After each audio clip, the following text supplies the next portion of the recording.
Bienvenidos, amados hermanos. Soy el pastor José Gómez y es un placer estar con ustedes nuevamente, bien, estudiando los fundamentos de la doctrina de la Iglesia y también fundamentos de la doctrina para los miembros que están siendo agregados a la Iglesia.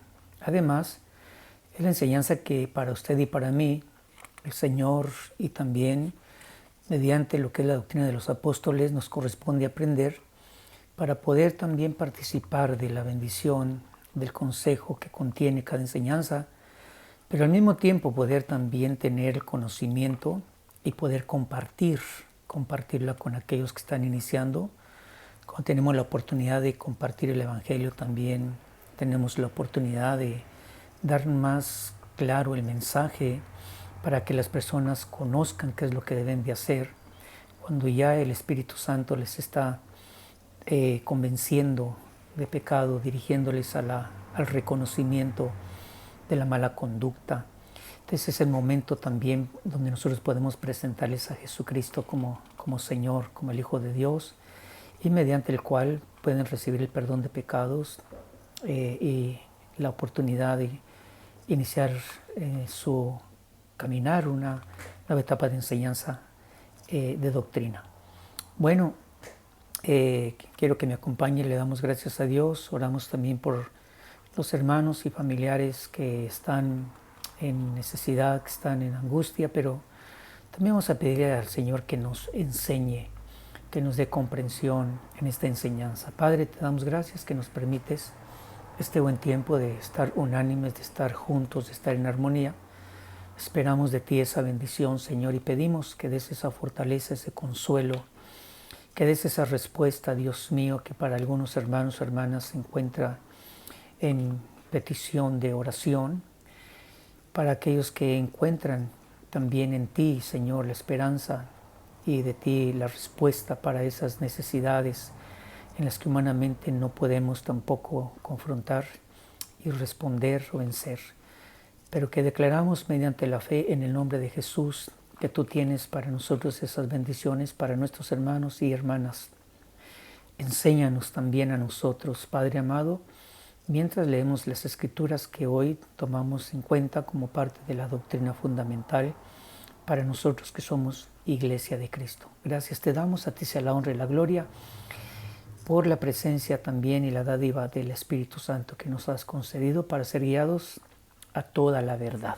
Bueno, hoy vamos a hablar acerca de lo que es el tema, el arrepentimiento.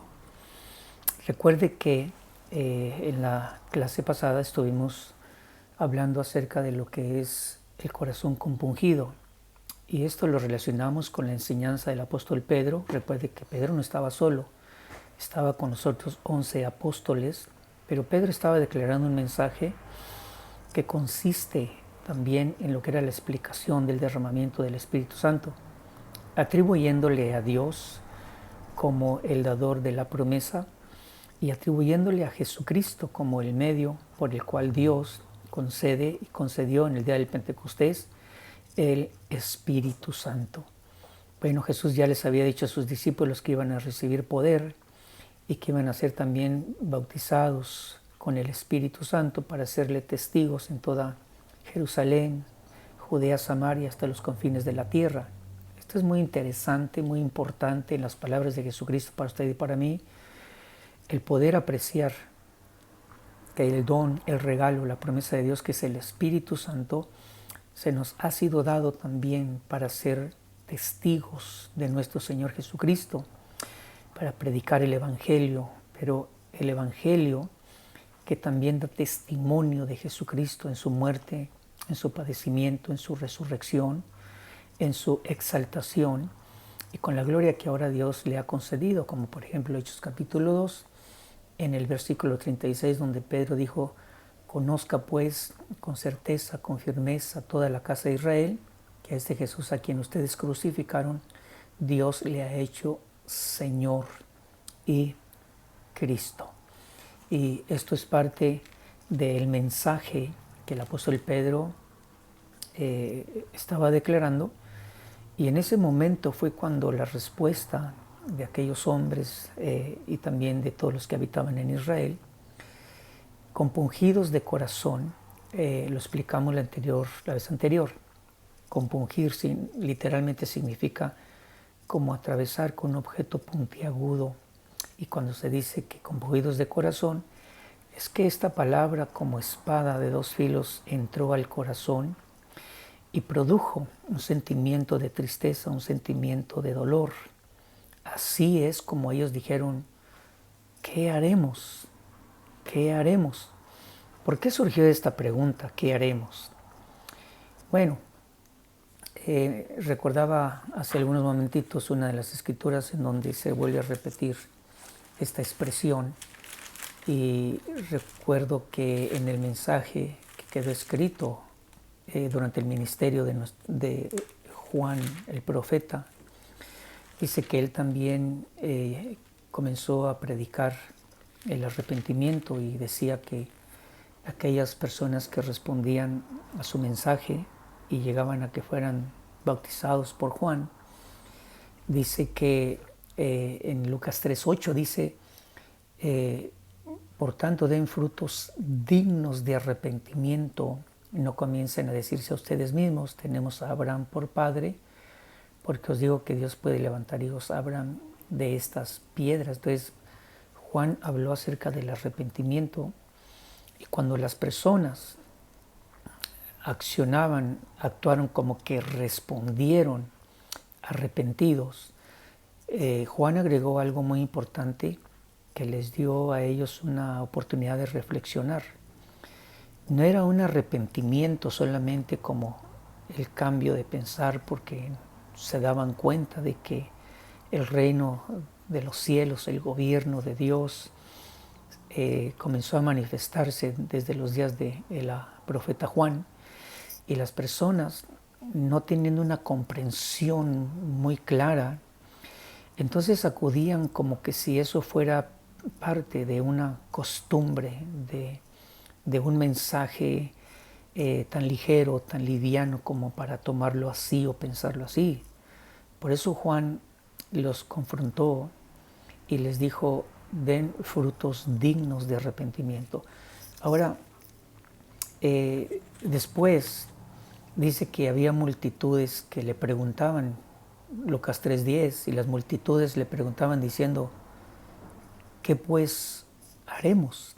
Aquí es donde usted y yo pensamos otra vez que cuando el mensaje es dirigido tan claramente, porque se anuncia una palabra que el Señor ha puesto en los labios del profeta, en los labios del apóstol, en los labios de los apóstoles o de otro mensajero, en este tiempo, hombre o mujer, aquí es donde vemos el ejemplo de Pedro y los demás apóstoles. Pero cuando llegó el momento donde Pedro les dijo, ustedes crucificaron a Jesús, a quien Dios lo levantó de entre los muertos, lo exaltó, y le dijo, siéntate a mi diestra hasta que ponga a tus enemigos por estrado de tus pies.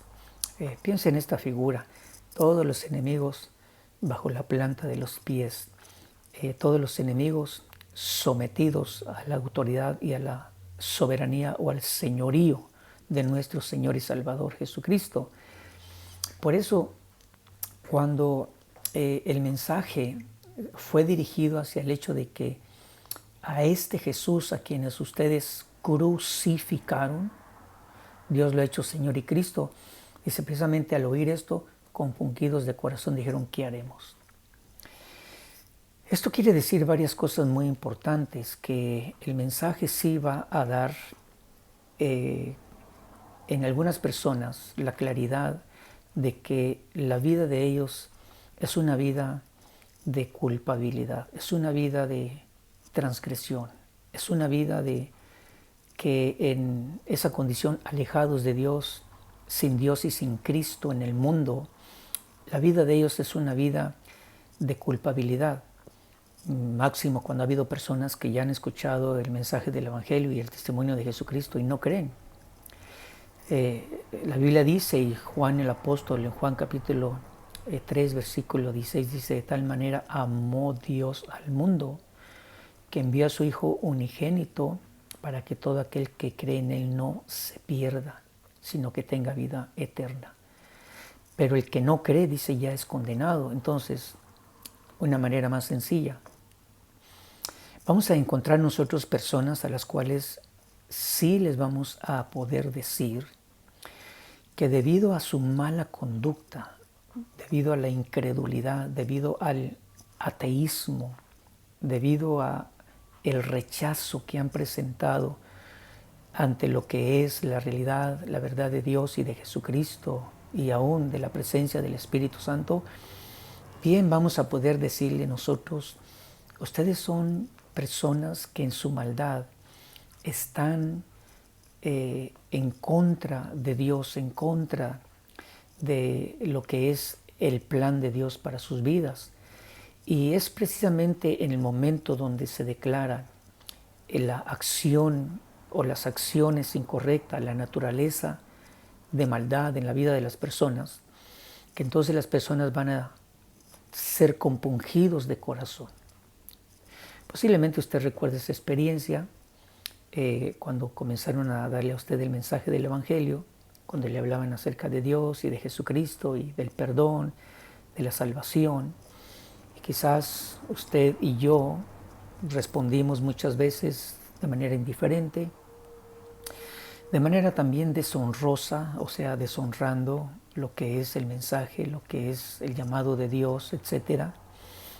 Pero sin embargo llegó el momento donde el Espíritu Santo nos convenció de pecado. Y Dios preparó ese momento, ese día, esa circunstancia, y pudimos nosotros arrepentirnos y pudimos confesar a Jesús como Hijo de Dios, pedirle que nos limpiara y que nos salvara de esa vida de pecado.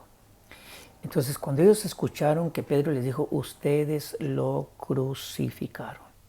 Entonces ellos dijeron, compungidos de corazón, con dolor, con tristeza, porque esa palabra entró al corazón. Por eso decíamos que la palabra del Señor es viva y eficaz, que penetra hasta partir o separar el alma y el espíritu, entra hasta los tuétanos de los huesos y también hace una separación de los pensamientos del hombre.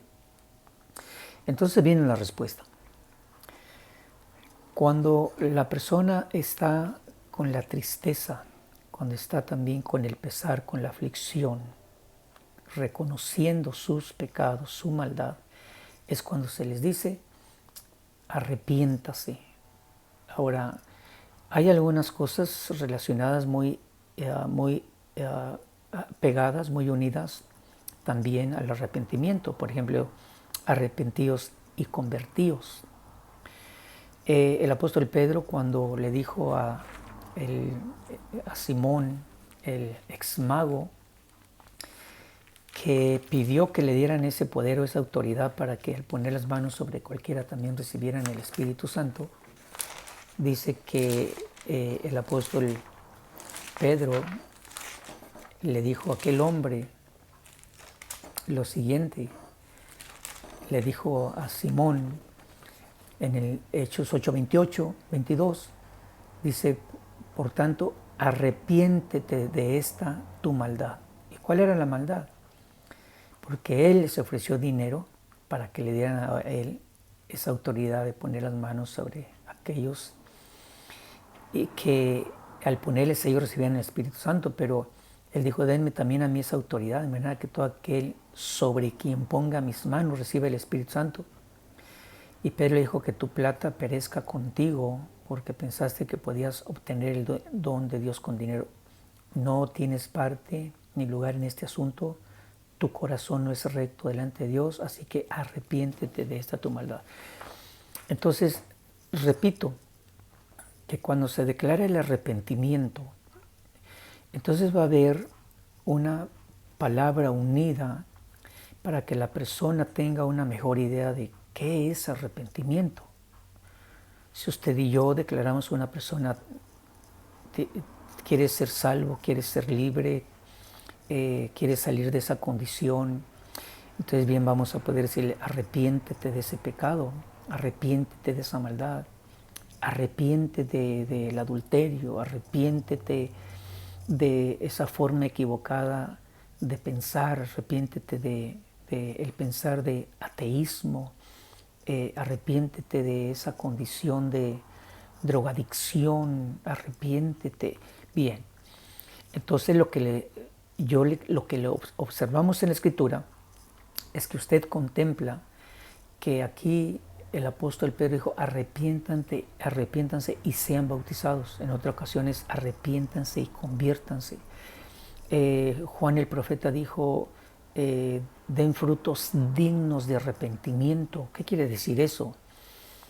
La conducta que expresa un verdadero arrepentimiento debe demostrar la intención de cambiar su forma de vivir y sus propósitos. Bien, haciendo un poquito más amplio el significado de la palabra arrepentimiento, tenemos algunas declaraciones y explicaciones. La palabra arrepentimiento, quizás usted la ha escuchado en alguna ocasión, del diccionario griego, metanoeo, de donde se deriva la palabra metanoía. Metanoeo es arrepentimiento. Un significado es cambio de pensar por el daño que se ha hecho a alguien. Regularmente cuando usted platica con alguien que ha hecho daño a otra persona, entonces usted le da una respuesta y le dice, es que tú le hiciste esta clase de daño a fulano de tal. Y entonces ahí es donde se agrega, tienes que arrepentirte. Bien, todavía para usted y para mí que se hace la palabra arrepentimiento, aunque la relacionamos con un acto de maldad o con un pensamiento, un sentimiento de tristeza o una emoción de sufrimiento. Otro significado de la palabra metanoía es el sufrimiento o dolor causado por desobediencia o por deshonra al carácter y el gobierno de Dios. Entonces el arrepentimiento, y esto pues que se contempla en ocasiones mientras se da la enseñanza, la predicación en nuestras reuniones, y al final, si el predicador dice, si alguien necesita oración, si alguien necesita pasar al altar y pedirle perdón a Dios, es porque Él ha expresado algún ejemplo, alguna escritura donde se nos declara que hay actitudes incorrectas, donde se deshonra a Dios, donde se desobedece a Dios, donde uno está en contra de la ley, del reino de Dios. Entonces la persona tiene esa tristeza, tiene ese dolor, tiene ese reconocimiento y por eso a veces pasa al altar. A veces no pasa al altar, pero queda en su lugar diciendo, Padre, perdóname, sí he cometido un pecado. Y es donde el arrepentimiento se entiende por la persona, que no solamente se queda pensando, sí, cometió un error, sino que comienza a hacer frutos dignos de arrepentimiento, un cambio de carácter, un cambio de ese pensamiento, una decisión de reconciliarse, la decisión de no volver a hacer daño a su prójimo o no tener en poco las cosas del Señor nuestro Dios y de Jesucristo. La palabra metanoeo, que también se utiliza mucho y que creo que es la que más se declara, porque sí implica, es cambiar la manera equivocada de pensar y el propósito para poder recibir el perdón de pecados. Es la palabra arrepentimiento, es cambiar la forma de pensar, pero recuerde que que Juan el profeta no solamente contempló que ellos, aparentemente los que estaban respondiendo sin sinceridad, ellos respondían como que sí estaban cambiando su forma de pensar, pero no tenían la intención de cambiar su propósito o su forma de vivir. Entonces la palabra arrepentimiento, cuando se dice que es un cambio de pensar o la manera de pensar equivocada, implica un cambio también en el propósito, el objetivo y la conducta nuestra para poder recibir el perdón de pecados y para poder también confirmar que al haber un cambio de conducta y de propósito y cambio de pensamiento, entonces así es como se confirma que estamos dando frutos dignos de un sincero arrepentimiento. En el Antiguo Testamento, como en el Nuevo Testamento también, y yo le decía hace momentitos, la palabra arrepentimiento también se traduce volverse o convertirse de una mala conducta al Señor nuestro Dios. Recuerda usted la parábola del hijo pródigo. El hijo pródigo, en él contemplamos la comprensión, el cambio en su forma de pensar, el cambio en su forma de conducta, el cambio en su objetivo. Se levantó de esa forma de vida, se respondió en una forma de pensar correcta, se levantó, se propuso ir a la casa de su padre, volver y decirle: Padre, he pecado contra el cielo y contra ti. ¿Qué significa el hacer la confesión de pecados? Es fruto de un arrepentimiento. ¿Y qué significa la frase pecado contra el cielo? Bien, es un modismo en el que se traduce he pecado contra Dios. Y al referirse a su Padre, he pecado contra ti. Entonces es pedir perdón a Dios y pedir perdón a nuestro prójimo. Y eso es fruto de un verdadero arrepentimiento. ¿Cuál sería la expresión que usted utilizaría en alguna persona? Esto puede variar. Porque, por ejemplo, usted puede encontrar a una persona mayor de edad y no ha conocido a Cristo, pero la persona está dispuesta a un arrepentimiento. Y usted le diría: bueno, para que usted reciba el perdón de pecados y la promesa de una vida eterna, usted necesita cambiar su forma equivocada de pensar, tomar la decisión de recibir a Jesucristo y también convertirse de sus malos caminos, de sus malos pensamientos, de sus malas palabras, para que entonces usted reciba la salvación, si se va a dirigir a una persona a la promesa de la salvación.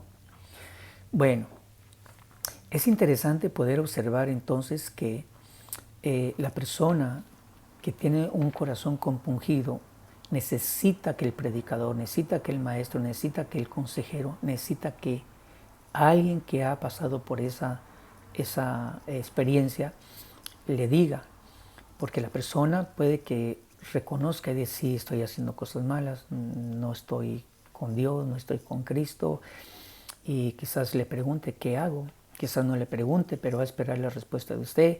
Usted y yo le vamos a decir: para que usted reciba el perdón de sus pecados, necesita volverse de su mala conducta a Dios. Para volverse de su mala conducta a Dios, si usted no lo puede hacer, usted necesita recibir a Jesucristo como Señor y Salvador, creer que Él es el Hijo de Dios, que murió para pagar el precio de su salvación. Muy bien. Entonces, para concluir esta enseñanza, el ejemplo y el mensaje de los apóstoles, como el mensaje de Juan que predicó el arrepentimiento, también el mensaje de nuestro Señor Jesucristo, después de que Juan fue llevado preso, Jesús comenzó su ministerio y comenzó diciendo: arrepiéntanse porque el reino de los cielos se ha acercado. El arrepentimiento, Jesús también lo declaró, los apóstoles en el principio lo declararon, Pablo lo declaró, él mismo tuvo esa experiencia de arrepentimiento por sus malas acciones, sus malas obras, y esto nos enseña a nosotros lo siguiente. Nos enseña que es necesario decirle a las personas acerca de lo que es la muerte, el padecimiento, el sacrificio, la resurrección de Jesucristo y la exaltación de Jesucristo, para que aquellas personas puedan entender por qué es que Jesús murió. Entonces les diremos: es porque en tu condición de pecado, de mala conducta, de acciones en contra de tu prójimo, eres una persona que necesita creer en Jesucristo para que seas salvo de esa conducta. Cambia tu forma de pensar, cambia tu propósito de vida y decide creer en Jesucristo y seguir a Jesucristo. Bueno, amados hermanos, ha sido pues un motivo también nuevamente de alegría. Recuerda, estamos estudiando los fundamentos de la Iglesia de Cristo y hoy pues hablamos de lo que es el arrepentimiento para el perdón de pecados, que está basado en lo que es la muerte, y la resurrección de nuestro Señor Jesucristo. Bueno, Dios les bendiga. Esperamos nuevamente su presencia dentro de 15 días y que el Señor nuestro Dios les bendiga.